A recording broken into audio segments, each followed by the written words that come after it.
Voilà comment j'ai perdu 10 000 $. Alors les amis, bonsoir. J'espère que vous allez tous bien et que tout se passe pour le mieux dans votre vie. Moi, aujourd'hui, je vais super bien. C'est toujours un plaisir de vous avoir par ici. Alors, ce soir, nous allons parler de la pyramide de Ponzi.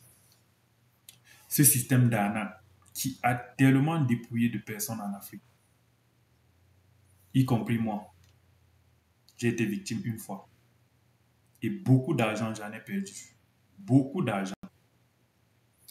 Nous allons parler plus précisément du cas récent qui vient de sévir en Côte d'Ivoire, SunPower. Et rien de mieux pour nous édifier que la vidéo elle-même. Alors regardons la vidéo et plus tard je vous reviens avec mon analyse. Faux investissements en ligne a eu raison de la vigilance de plusieurs Ivoiriens. SunPower, c'est le nom de cette plateforme qui promettait aux souscripteurs de grands rendements après le financement de panneaux solaires virtuels. Ces derniers jours, les plaintes se sont multipliées et de nombreuses personnes disent avoir été prises au piège d'une escroquerie bien ficelée. En 72 heures, tout a brusquement viré au pire. SunPower a cessé toute activité. Les victimes sont réunies en collectif pour saisir la justice. Nadia Ija et Eric Kimou les ont rencontrés. Cet homme pensait faire des gains en souscrivant à cette plateforme d'investissement en ligne dénommée SunPower. Le principe consiste à financer des panneaux solaires virtuels générateurs de revenus. Quand tu es intéressé, on t'envoie un lien depuis l'application pour pouvoir installer l'application. Et une fois installé, lui, ici, il a maintenant son portefeuille qui est là, avec tous ses actifs. Les promesses de gains sont alléchantes, avec par exemple des mises de 30 000 pour des gains de 90 000 francs, de 80 000 pour 249 600 francs, ou encore 260 000 pour 842 400 francs, soit plus de 300% de bénéfices en seulement 60 jours. Il y a eu à payer même un panneau de 400 000 qui devait me revenir à 1 million 600 et quelques en octobre. Mais très vite, ce qui devait être une poule aux œufs d'or se transforme en désillusion.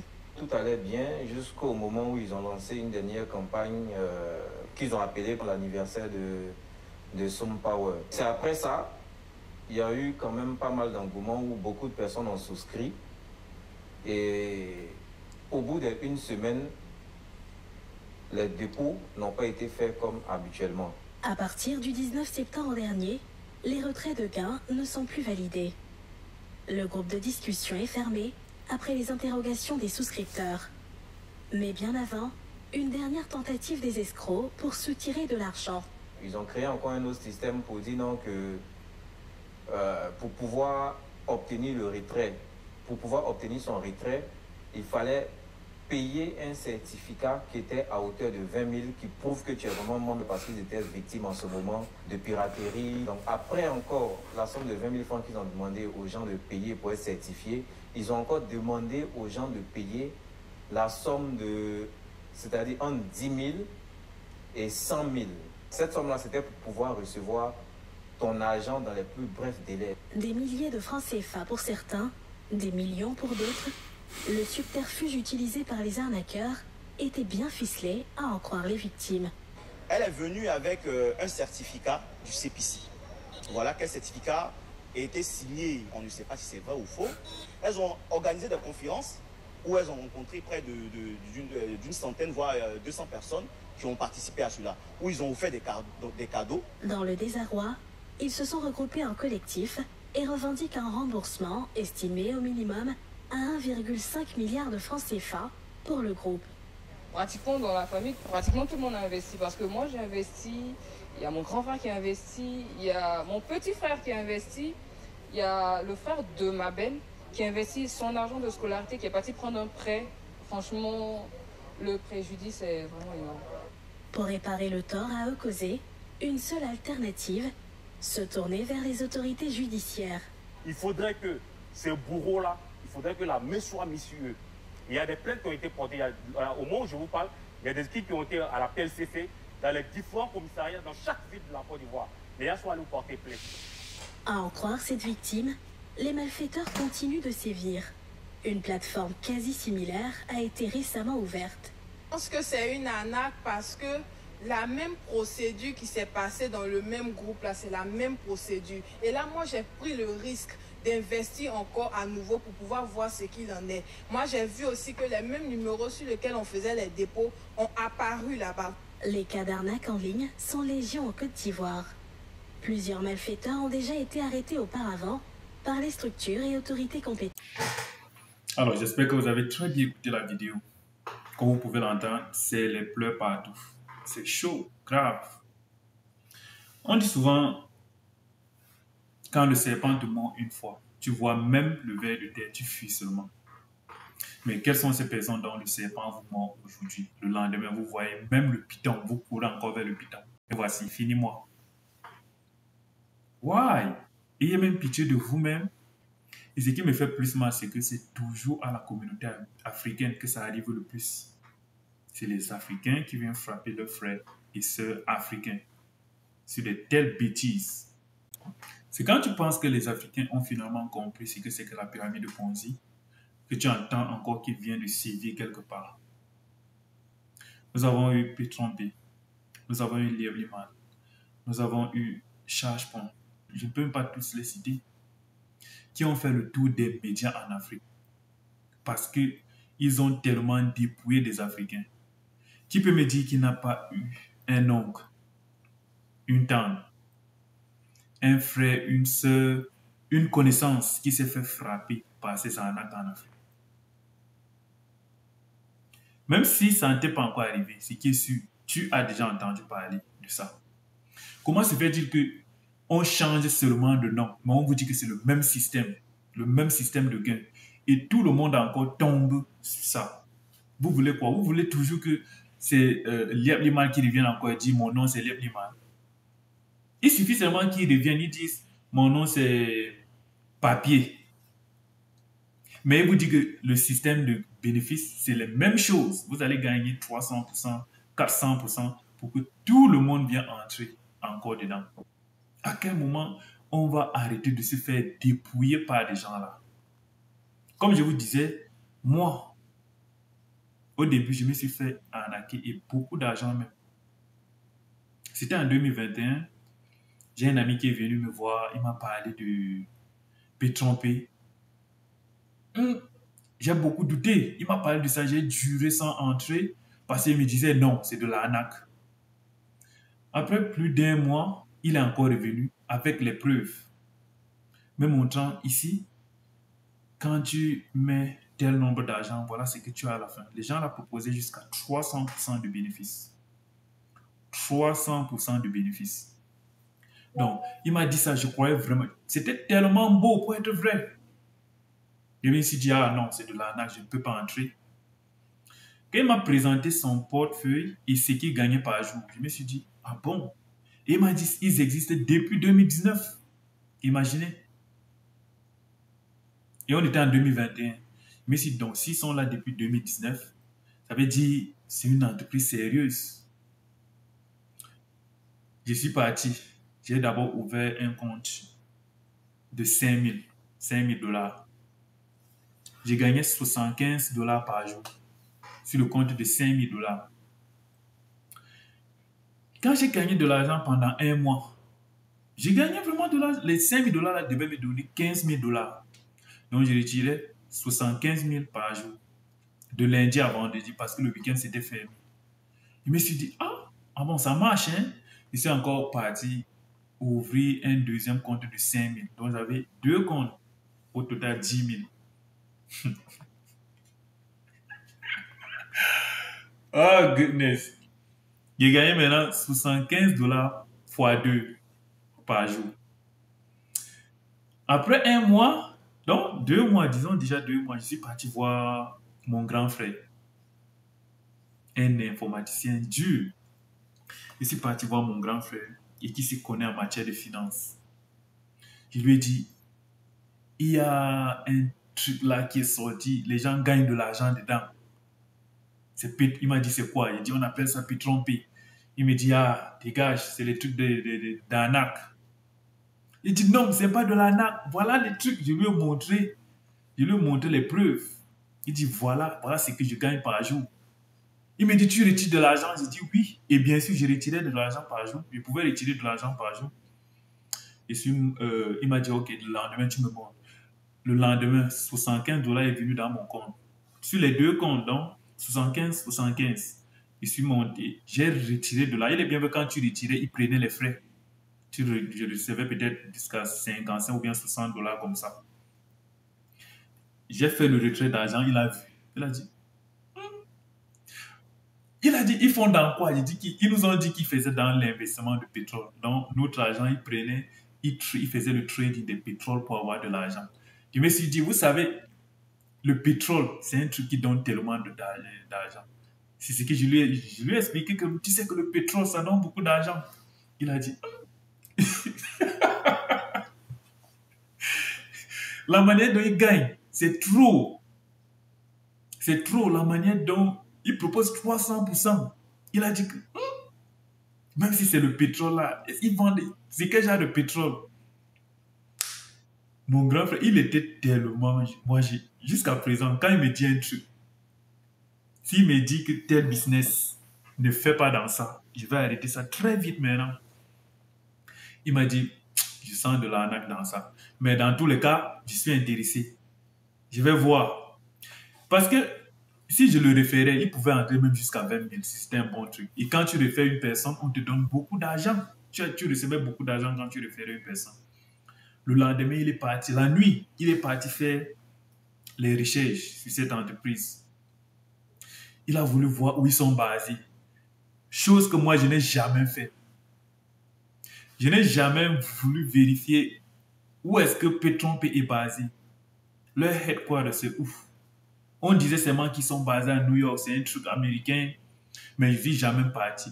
Le lendemain, je viens le voir. Je dis, tu as fait comment? Il me dit, c'est de l'arnaque. Ils n'ont aucun business physique. Donc, le genre, tu ne peux pas les trouver comme ça physiquement. Ce qui veut dire, si tu as un problème, ton argent est parti. Il lui dit, c'est de l'arnaque, comment? Non, c'est bon, c'est un bon truc. Ça n'a pas fait un mois. Donc, ça faisait 2 mois déjà que j'étais entré et j'ai gagné de l'argent. J'ai retiré de l'argent peut-être pendant 1 mois parce qu'à un certain moment, il me disait 75 $ par jour, ça va m'aider à rien. Mieux, je stocke tout l'argent, ça vient, ça reste dans mon portefeuille. Et quand c'est conséquent, peut-être 15 000, quand tous les deux atteignent 15 000, parce que sur les 10 000 que j'avais investi au total, je devais gagner 30 000. Je me suis dit, ok, peut-être quand ça va même atteindre 15 000, je retire une fois tout. Et quand mon grand frère m'a dit ça, 1 mois après, on s'est réveillé un matin, il n'y avait pas l'argent dans le compte. Notre truc était là dans le portefeuille. Tout ce que tu as gagné, tu pouvais voir, c'était là. Mais tu ne pouvais plus faire le retrait. Les gens se plaignaient dans les groupes que hey, j'essaie de faire le retrait, ça ne passe plus. Mais l'argent, il continuait de payer, ça restait là. Mais on ne pouvait plus faire le retrait. J'ai dit, pardon. Heureusement, ce n'était pas l'argent de quelqu'un. Parce que dans l'affaire, si les gens partent prêter de l'argent, ça divisait les coûts, ça gâtait des familles. Les gens partent prêter de l'argent pour venir investir. On n'investit pas avec de l'argent prêté. Moi, c'était mon argent que j'ai mis dedans. J'ai pris mes 10 000, donc je ne pouvais que m'en prendre à moi-même. Je pouvais pleurer, c'est mon argent, pour bien faire ce que je veux. J'ai dit, pardon, c'est pas maintenant que vous allez commencer votre truc là. Et voyez bien, ils ont le même système, tous ces gens-là. Si vous entrez dans un truc, un matin, vous vous réveillez, ils commencent à donner des conditions. Sachez que c'est mort. C'est mort. C'est soit tu retires ton argent, soit c'est mort. Parce que, quand on a voulu retirer l'argent, ça ne donnait plus. Tout était bloqué. Tu ne pouvais plus faire les retraites. Ils ont dit, 1 semaine plus tard, ils sont revenus dire que non, on avait un petit problème technique qu'on était en train de gérer. On a dit d'accord, on retire donc l'argent quand? C'est ça qui nous intéresse. Les gars ont commencé à dire non, maintenant on ne peut plus retirer de l'argent comme ça. C'est quand tu refais une personne et la personne entre avec tel montant que tu peux maintenant retirer tel montant sur ton argent. Ha! Les gens sont en train de comprendre que c'est de l'argent, les gens sont en train de fuir. Tu vas encore amener qui va venir entrer? Et nous qui avions les 15 000, c'était beaucoup d'argent. Il fallait donc que tu réfères minimum 10 autres nouvelles personnes. Et référer une personne, sachant que parce qu'au moment où on savait que c'est mort. Et la personne que les gens, puisqu'il y a des gens qui ont référé d'autres personnes, mais ces gens-là ont bien su que les gens qui sont en train de référer, c'était juste pour retirer leur argent et faire perdre ces gens qui étaient en train de référer là. Et moi, je ne pouvais plus le faire. Je n'avais que mes yeux pour pleurer. Voilà comment j'ai perdu 10 000 $. Parce que j'ai retiré peut-être, je pense, 1300 $ sur les 30 000 que je devais gagner. Je pense que j'ai fait le transfert de 1300 $, quelque chose comme ça. Et dernièrement aussi en Côte d'Ivoire, en 2023, j'espère que vous avez aussi entendu parler des trucs là, j'ai oublié même le nom, les trucs de VTC là en Côte d'Ivoire, où les gens, on a parlé de ça à la chaîne nationale, à la NCI. C'est quand j'ai vu leur publicité à la NCI qui me suis dit, non, apparemment c'est un bon truc. Oui, ils demandaient, tu investis dans la voiture, combien là par mois, je vais oublier combien ils donnaient par mois, mais quand tu calculais, c'était beaucoup d'argent. J'ai dit, mais si c'est à la chaîne nationale qui sont en train de dire ça et tu payes ta voiture, parce qu'ils disaient non, tu viens, tu payes ta voiture, on te donne les papiers, tu vois les papiers, tu vois que c'est ta voiture, et après 3 ans, tu as tel montant d'argent et on te redonne ta voiture. J'ai dit, mais c'est un très bon business, ça veut dire que je peux encore faire ça. Parce que je ne voyais pas, ça ne ressemblait pas au même système de P3P. Je ne voyais en aucun moment une pyramide de Ponzi dans ça. Ici, parti parler à mon grand frère. Il lui dit, il y a un truc là en Côte d'Ivoire où on te demande d'investir, tu payes toi-même ta voiture. Je me préparais déjà pour aller en Côte d'Ivoire, puisqu'il ne pouvait pas envoyer de l'argent aux gens que je ne connais pas. J'allais moi-même aller en Côte d'Ivoire. Je les ai appelés. J'ai appelé le propriétaire, même puisqu'ils avaient mis leur numéro. J'ai appelé le propriétaire et on a parlé. Il m'a dit, quand je suis prêt, je viens en Côte d'Ivoire. On fait tous les papiers, je signe et j'ai mon argent que je vais commencer. J'ouvre mon compte bancaire où l'argent va rester. Je suis parti, j'ai vu mon grand frère. Je lui ai parlé de tout ça, combien ça va gagner. Il m'a dit laisse. Quand mon grand frère m'a dit laisse, directement j'ai laissé. Il n'a même plus essayé de revenir. Il m'a dit c'est un peu un bon business. Et ça n'a pas fait 2 mois, les gens ont commencé à pleurer. Les trucs de Sotok, voilà. Sotok et autres, les gens ont commencé à pleurer. Les pleurs ont commencé en Côte d'Ivoire. Et le pire dans tout ça, donc le pire des arnaques, où je ne sais pas si le propriétaire de ça avait bu le cerveau des gens qui ont souscrit à ça. C'est ce qu'on a appelé ChargePoint. Vous savez ce que le propriétaire de ChargePoint a dit aux souscripteurs? Le propriétaire de ChargePoint a dit aux souscripteurs, il a filmé une machine. Le ChargePoint, vraiment, il a filmé un ChargePoint. Il est parti au Cameroun, montrer aux gens. Et la plus grande communauté au Cameroun, c'est ça, c'était la communauté Bamoun. C'est eux qui ont tellement perdu de l'argent dedans. Il est parti au Cameroun, montrer aux gens, leur dire que cette machine que vous voyez là, quand vous me donnez tel montant, je fais, ça multiplie de l'argent. Que la machine-ci photocopie de l'argent.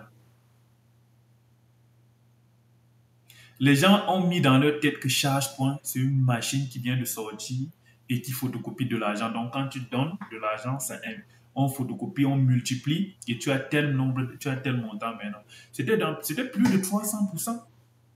Plus de 300%. Les gens sont venus mettre de l'argent. Je reste un matin. Un ami m'appelle.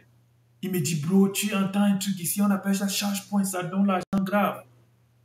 Je dis pas, quand j'ai juste entendu parler, j'ai dit, pardon, dégagez, laissez ça, c'est de l'arnaque. Je n'avais même pas encore vu. Il dit, c'est quoi comme ça? Il m'a envoyé la photo. On avait écrit ChargePoint. Et vous savez ce que ChargePoint c'est? ChargePoint, c'est vraiment un point de recharge des voitures électriques. Un peu comme les Tesla, là où on charge les voitures de Tesla, là. C'est un peu partout ici en ville. Il m'a dit que la machine que tu vois là, ça multiplie de l'argent. J'ai mis les mains sur la tête. Il dit, les Camerounais ont cru à ça. ChargePoint, c'est un point de recharge des voitures. Depuis quand chaque point multiplie on met de l'argent dans chaque point, ça photocopie de l'argent. Il m'a dit non, les gens sont en train de gagner de l'argent. Ce que tu dis là, c'est des bêtises. Il dit bonne chance. Continue. Il n'a même pas voulu m'écouter. Et quelques temps après, j'ai bien dit ça. Beaucoup de personnes m'ont appelé en Afrique. Et tous les gens qui m'appelaient, il y a d'autres personnes à qui j'ai parlé, ils voulaient investir et ils n'ont pas investi. Et pour même les avoir, quand je suis parti à Downtown, au centre de la ville, il dit, elle m'a appelé en vidéo. J'ai dit, reste avec moi sur la vidéo. J'ai conduit la voiture, je suis arrivé sur un charge-point. Il a dit que ça, c'est quoi ici? Il m'a dit, c'est charge-point, non? Il dit, voilà, voici la colle, voici là où on plug. Voici là où on charge la voiture. Il n'y a rien d'autre. Il n'y a aucune machine qui fabrique de l'argent. C'est juste un truc pour charger la voiture. Le gars dit, ah bon? Il n'a pas investi. L'autre là n'a pas investi. Et ça n'a pas duré. Les pleurs en Fumban. En Fumban, c'était grave. C'était grave en Fumban. Les pleurs ont commencé. Comment peut avoir les gens? C'est pour ça qu'il faut vraiment s'éduquer financièrement. Il faut avoir une éducation financière. Même si on n'est pas allé à l'école. Prenons au moins la peine de lire un livre sur l'éducation financière. C'est très important. Vous allez comprendre comment l'argent fonctionne. Là où je suis là, personne ne peut plus me mettre dans une pyramide de Ponzi. Il dit, même si vous buvez mon sang, même si on fait la magie avec moi, on ne peut plus me mettre dans une pyramide de Ponzi. C'est impossible. Et je vous dis, c'est très facile de détecter que tel business est une pyramide de Ponzi ou tel business est un bon business sur lequel je peux investir. Tu n'as pas besoin de plus de 5 minutes pour reconnaître qu'un business, c'est la pyramide de Ponzi. Il te suffit de causer avec le propriétaire du business, avec celui qui est en train de vouloir t'inscrire dans quelque chose. Il suffit de parler avec lui 5 minutes. Comment reconnaître? Le premier truc, le premier indice pour reconnaître la pyramide de Ponzi, c'est le pourcentage de bénéfices.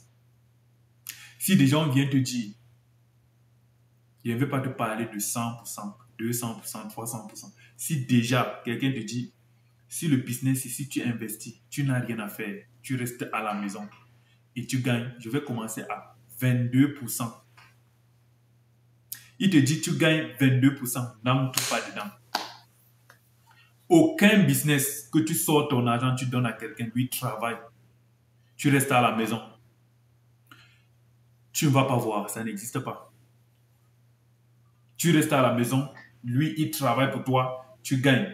À partir de 22% en montant là, c'est de l'arnaque. Parce qu'aucune bourse, je ne pense pas, peut-être ça existe, hein, je ne pense pas qu'il y ait une bourse qui offre plus de 22%. Ce sont les bourses qui offrent les... Je pense que le maximum que j'ai vu avec mes yeux, peut-être vous avez déjà vu plus, c'est 11%. Les bourses offrent jusqu'à 11%. Déjà, tu mets ton argent chaque année. Et ce qui est aussi... donc déjà, tu mets ton argent. Si tu mets 100 000, chaque année, ça t'offre...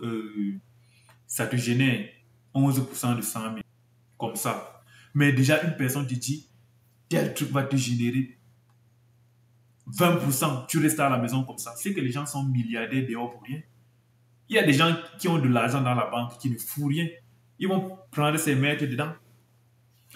Combien de fois on va venir vous dire quelque chose, c'est 100% de bénéfices, 200% de bénéfices, 300% de bénéfices. Vous croyez que non, la manne est tombée du ciel. Vous prenez votre argent, vous mettez dedans. Dites au revoir à cet argent. Peut-être les premiers venus, ce qui est mauvais sur la pyramide de Ponzi, c'est que ce sont les dernières personnes à s'inscrire qui perdent le plus. Parce que les premiers venus, peut-être ils gagnent même. Ceux qui entrent là au début, c'est eux qui mettent tous les autres et plus les gens viennent, plus on prend de l'argent chez eux pour payer les anciens avec. Les anciens, peut-être, ils gagnent. Ne vous dites pas que c'est un nouveau truc. Donc moi, en tant que premier venu, je vais gagner. Il y en a qui ne prennent même pas 6 mois, 3 mois pour qu'ils fuient avec l'argent des gens. Donc, le truc, c'est de ne jamais plus entrer. dans une pyramide de Ponzi. Et maintenant, la deuxième technique pour reconnaître la pyramide de Ponzi, c'est quoi? C'est de s'abonner à ma chaîne. Bien sûr, essayez. Alors, dites-moi ce que vous pensez en commentaire, les amis. Est-ce que les Africains vont se dire trop, c'est trop? C'est fini. On ne va plus se faire arnaquer. Ou bien vous pensez qu'ils vont toujours continuer à tomber sur des pièges comme ça? Et sans plus tarder, les amis, on se voit à la prochaine vidéo. Ciao.